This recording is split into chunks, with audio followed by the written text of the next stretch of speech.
হৈমন্তীর সাথে হাত মিলিয়ে রোহিত ও ফুলকিকে আলাদা করার প্ল্যানিং করলো রুদ্র। হ্যাঁ বন্ধুরা, ফুলকি সিরিয়ালে আজকের পর্বে তোমরা এরকমটাই দেখতে পাবে। পুরো গল্পটা জানতে হলে প্লিজ লাইক দিয়ে সঙ্গে থেকো। রুদ্র যখন হৈমন্তীকে ডাকতে আসে, হৈমন্তী বলে যে না, আমি ওখানে যাব না। তুমি কি চাইছো কি রুদ্র?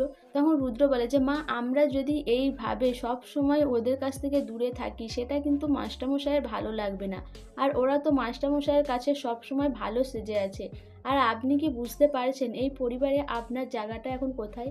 আগে আপনি কিছু বললে সবাই চুপচাপ মেনে নিত, কিন্তু এখন ফুলকির আসার পর থেকে আর আপনাকে কেউ পাত্তা দিচ্ছে না, আপনার কথা কেউ শুনছে না। তখন হৈমন্তী বলে যে আমার ছেলেকে যে মেরে ফেলেছে তার বিয়েতে আমি গিয়ে পার্টিসিপেট করব? আমি কখনোই করব না। তখন রুদ্র বলে যে মা, আমরা এটাই তো ভুল করেছি, আমার দিকে এক হতে হবে। আর ফুলকিকে তাড়াতে হলে আমার দিকে মাস্টারমশাইয়ের কাছে ভালো সাজতে হবে।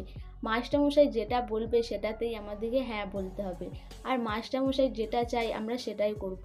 তাহলে মাস্টারমশাইয়ের কাছে আপনার একটা জায়গা তৈরি হবে, আপনার কথা তখন মাস্টারমশাই ভাববে। তখন হৈমন্তী বলে যে আমি এরকম নাটক করতে পারবো না, আমি কোনোভাবে মুখোশ পরতে পারবো না।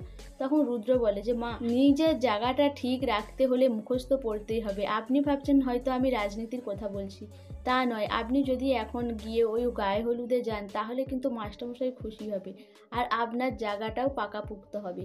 আপনার কথা তখন মাস্টারমশাই নিশ্চয়ই শুনবে। এত কিছু বলার পরে হৈমন্তী তখন রুদ্রর কথাটা ফেলতে পারে না, রেডি হয়ে চলে যায় ওই গায়ে হলুদের জায়গায়।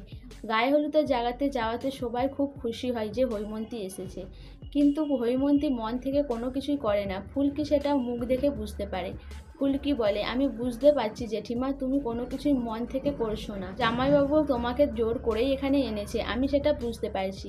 এরপর যখন নাচ গান হয়, হৈমন্তী ওইসব দেখে আর দাঁড়িয়ে থাকতে পারে না, ওখান থেকে চলে আসে। তখন রুদ্র বলে কি করছেন মা, এভাবে চলে যাচ্ছেন কেন? বলে আমি আর সহ্য করতে পারছি না এদের এই বাড়াবাড়ি। এরপর হৈমন্তী ওখান থেকে চলে যায়। এরপরে রোহিত আর ফুলকির গায়ে হলুদ হয়ে যায়। রোহিত আর ফুলকির গায়ে হলুদ হয়ে যাওয়ার পরেই দেখানো হয় যে বিয়ের জন্য রোহিত এদিকে রেডি হয়।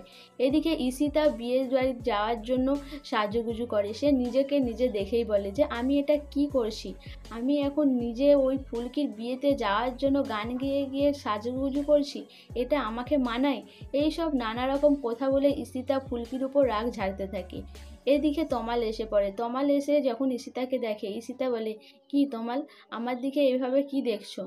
তখন তমাল বলে কিছু না। তখন ঈশিতা বলে আমি জানি তুমি আমাকে দেখছিলে, তুমি যতই তোমার ওই ফুলকি বোনের কথা শুনে আমাকে না দেখার ভান করো না কেন, আমি জানি তুমি আমাকেই দেখছিলে। তখন তমাল বলে এটাই তো সমস্যা, তুমি সব জেনে গেছো, সেই জন্যই সেটার সুযোগ নাও। এরপর ওখান থেকে তমাল চলে যায়। ঈশিতা বলে যে আমার এতটাই খারাপ সময় এসেছে, আমাকে তমালও এসে কথা শুনিয়ে চলে যাচ্ছে। এই সব কিছু হয়েছে ফুলকি আর শালিনীর জন্য। আমি তো শালিনীকে ছাড়বই না, আর ফুলকিকেও না। ফুলকিকে এই বাড়িতে তাড়াতে হলে আমাকে শালিনীর সাথে আবার যোগাযোগ করতে হবে, আর শালিনীকে এই বাড়িতে এনে তবেই আমি ফুলকিকে তাড়াতে পারবো। আর শালিনীকেই তো এই কাজটা করতেই হবে, কারণ শালিনীর জন্যই আমার আজকে এই অবস্থা। শালিনীকেও আমি ছাড়বো না। সো বন্ধুরা, রোহিত ও ফুলকিকে তাহলে কি আলাদা করতে হৈমন্তী এবার রুদ্রর কথা শুনেই চলবে? তোমাদের কি মনে হয়, রুদ্র আর হৈমন্তী কি রোহিত ও ফুলকিকে আলাদা করতে পারবে? অবশ্যই আমাকে কমেন্ট করে জানাবে। আর আমার ভিডিওটা ভালো লাগলে প্লিজ সাবস্ক্রাইব করে দিও, আর লাইক কমেন্ট শেয়ার করো।